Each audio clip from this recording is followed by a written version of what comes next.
Decorar as paredes de casa pode parecer fácil, mas é preciso considerar vários fatores que serão explicados neste vídeo. 10 erros que você não deve cometer ao decorar as paredes da sua casa. O primeiro erro seria o de quadros muito separados ou muito juntos.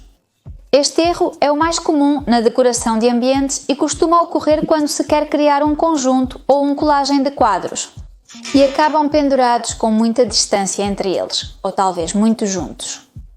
Este erro, se estiverem muito separados, pode criar a sensação de que as obras estão flutuando e que não têm relação entre elas, ou que não fazem parte de um conjunto entre elas. Para garantir que isso não aconteça, é recomendável deixar entre 5 e 10 cm de distância entre quadro e quadro. E se tivermos um móvel abaixo, deixar aproximadamente entre 15 e 30 cm de distância entre o móvel e o primeiro quadro. Para tornar essa composição ainda mais elaborada, você pode incluir objetos que estejam relacionados com esta composição, por exemplo, chapéus, lâminas, figuras, pôsteres ou uma pequena prateleira acompanhada de vários quadros. O segundo erro seria sobrecarregar as paredes e enchê-las com muitas coisas. Ocupar todas as paredes com decoração é um grande erro, pois pode criar desordem visual e chegar a afetar o estado de humor das pessoas que habitam esse espaço. Se temos muita decoração nas paredes ou todo o espaço de elementos, é melhor distribuir essas obras por toda a casa. Não se trata de expor tudo de uma vez. O bom da decoração é que ela não é estática e pode ser alterada de tempos em tempos. Porém, se quiser continuar expondo fotografias familiares, evite sobrecarregar a parede. Você pode distribuí-las pela casa, como na entrada, em uma mesa de jantar, prateleiras confortáveis ou reservar um espaço para criar sua galeria colocando prateleiras, mas sempre sem exagerar. O terceiro erro seria não analisar a luz antes. Selecionar a cor com a qual você vai pintar as paredes muito antes de saber como a luz atua neste espaço é o erro mais principal neste processo.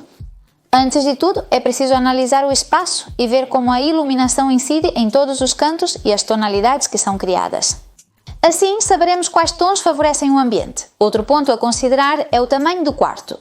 As tonalidades escuras, como preto, verde ou azul escuro, absorvem a luz, tanto natural quanto artificial, o que seria mais recomendável em ambientes grandes e com muita luz. No entanto, para quartos menores, seria totalmente o contrário. Recomendam-se cores claras, pastel e mais quentes, como branco, bege, rosa, para iluminar as paredes com menos luz. O próximo erro seriam quadros muito altos. Chega o momento de pendurar um quadro e o erro que costumamos cometer com mais frequência é colocá-lo a uma altura bastante intuitiva. Vamos dizer assim, a altura correta pode variar em função de diferentes fatores. Como regra geral, os quadros deveriam estar colocados à altura da vista, já que o que interessa é que se admire o que está pendurado. Por isso devemos tê-lo à altura dos olhos. Mas qual é o problema? Nem todos nós temos a mesma altura. Isso dependerá da altura de cada um. Em geral, a medida mais padrão para pendurar os quadros é dividindo a altura da parede em 4 níveis, de tal maneira que os quadros ficarão na colocação correta no terceiro nível, contando a partir do chão. Mas atenção, porque há várias coisas a considerar. Por exemplo, o tamanho da peça e se vamos colocar uma ou queremos colocar um conjunto de quadros. Essas coisas devemos planejar antes de proceder para pendurá-las. O próximo erro seria não levar em conta a proporção do que vamos pendurar. Decorar paredes muito grandes com quadros muito pequenos ou paredes mais reduzidas com quadros imensos são erros que podemos cometer. Neste caso, a intuição e o tamanho das suas paredes são os que vão te ajudar a decidir qual é a melhor parede para pendurar um quadro pequeno, um conjunto, um quadro grande ou vários pequenos, tudo dependendo do que queremos pendurar. Afinal, o mais acertado é que aquilo que se escolhe pendurar fique bem proporcionado. Para isso, há um truque que podemos fazer antes de decorar com os quadros. Com fita crepe podemos desenhar os contornos na parede e assim ter uma pequena ideia do espaço que cada quadro ocupa e como se relaciona com o tamanho da parede. O próximo erro seria não combinar cores ou materiais. Alguns estilos, como o minimalismo ou o estilo nórdico, entre outros, são caracterizados por terem as paredes pintadas de branco ou revestidas de azulejos brancos, criando ambientes com certa monotonia. Se não quisermos cair nisso, temos uma solução fácil: a combinação de materiais. Isso enriquece muito os espaços e é perfeito para destacar determinados cantos ou peças decorativas. Mas, quais combinações fazemos? Quais são as corretas? A chave é escolher a mais apropriada para cada espaço. Por exemplo, uma coisa que é muito utilizada, principalmente em salas de estar, seria deixar uma parede lisa pintada em tons claros e introduzir painéis de outros materiais, como poderia ser tijolo, madeira, microcimento. Outras propostas para combinar poderiam ser a cerâmica e o tijolo, que pode ser observado principalmente em cozinhas com um estilo mais rústico, ou madeira e mármore, usados em lavatórios com um estilo mais moderno. O concreto ou o microcimento são materiais em tendência e podem ser combinados com quase tudo. As cozinhas e banheiros também se prestam a este tipo de misturas. Enquanto pedra e mármore podem se tornar uma proposta muito original para decorar a parede de uma cozinha. Sempre podemos fazer um quadro de humor para ver como essas texturas e materiais combinam e assim acabar optando por uns ou outros.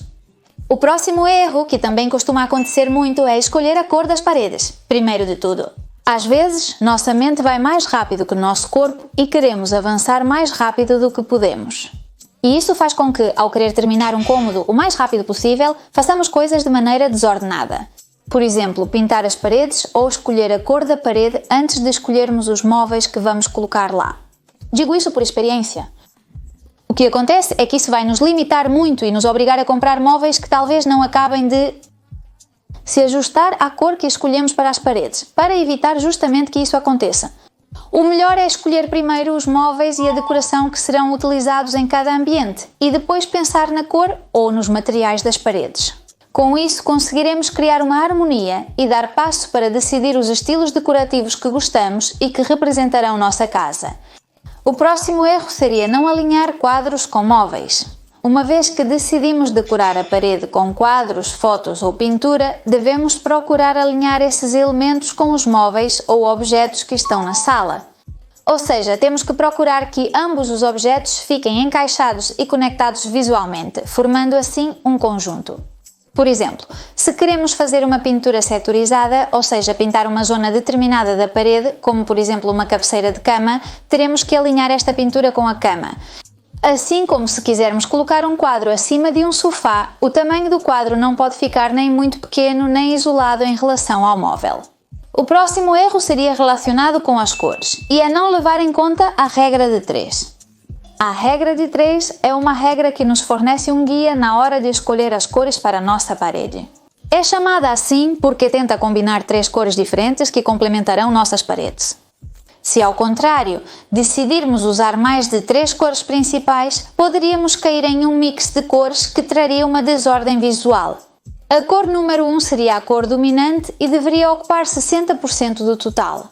O número 2 seria uma cor secundária e usaríamos 30%, e finalmente, da terceira cor, usaríamos apenas 10%. E seria mais um cor de destaque, usando-a apenas em pequenas doses, por exemplo, elementos decorativos, e o último erro seria não utilizar os relevos, aproveitar o relevo como elemento decorativo. A última técnica que dá muito jogo para criar uma composição em uma parede e trazer um toque de elegância são as molduras. Podem ser de madeira ou de gesso e são totalmente ornamentais. Podem ter maior relevo ou menor. Ser totalmente planas ou brincar com diferentes relevos. Há de todos os tipos. Podemos pintá-las da mesma cor que a parede, brincar com a parede e as cores usando outro tom ou decorá-las com papel de parede. Há infinitas possibilidades e por isso, se quiserem um vídeo dedicado às molduras e a todas as possibilidades que existem, deixem nos comentários e em breve gravaremos um. E esses seriam os 10 erros que podemos cometer ao decorar as paredes de nossa casa. Espero que tenham sido úteis para vocês. Se gostou do vídeo, deixe seu like. Nos vemos em breve nos próximos vídeos. Até logo!